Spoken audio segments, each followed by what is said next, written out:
Gladys, gaano kalaki ang pinsala ng lindol sa buong Davao Region at ilan na ang kumpirmadong nasawi? Bernard, sa ngayon ay patuloy ang ginagawang ordana kaya hindi pa makapagbibigay ng tiyak na pinsala na naidulot itong lindol sa buong Davao Region. Ganun din, Bernard, sa bilang ng mga nasawi at sugatan. Tiniyak ng Office of Civil Defense Region 11 na hindi kasing tindi ng inaasahan ang lawak ng pinsala base sa lakas ng lindol na tumama sa Davao Region kahapon.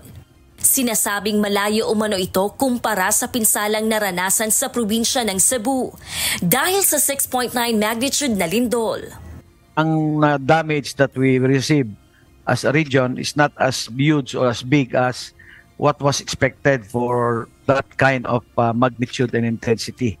Natingala po nga, and it's good no na dili kayo inana kadako ang damage nato per province and per mga municipalities. Sa press briefing kagabi, 7 na ang naiulat na nasawi. 1 sa Davao City, 3 sa Mati City, Davao Oriental at 3 sa Davao de Oro. Ngunit ayon sa mga otoridad, hindi pa ito ang pinal na bilang dahil magpapatuloy pa ang assessment ngayong araw. Sa Davao de Oro, pansamantalang ipinasara ang maliliit at malalaking minahan para matiyak ang kaligtasan ng mga manggagawa. We have already established our ICT, our incident command post. So andito kami lahat, yung team namin. Nandito kami ngayon sa Kapitolyo, then we are monitoring yung mga tao natin sa site. Then nag-issue na rin ako ng executive order para i-temporary close yung mga mining area, mining site natin dito sa Davao de Oro.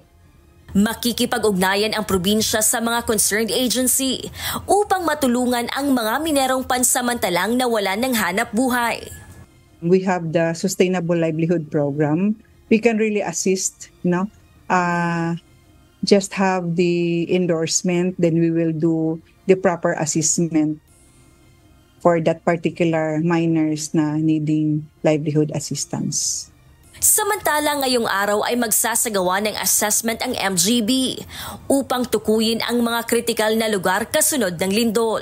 Mag-iikot ang mga ito sa mga apektadong probinsya upang suriin ang calamity risk at maiwasan ng tirhan ng mga tao. Bernard, ayon sa PHOC, asahan ang mga posibleng aftershock.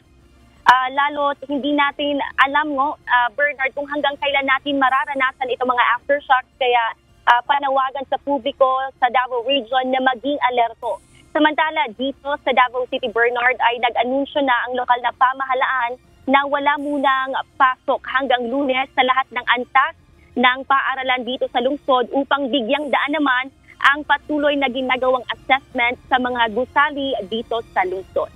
Yan muna ang ating update dito sa Davao City. Balik sa iyo, Bernard. Gladys, kahit ba dyan sa Davao City nararamdaman yung mga sinasabing mga aftershocks na halos mahigit 800 na? Bernard, so far, itong mga aftershocks ay hindi ganon ang nararamdaman dito sa Davao City.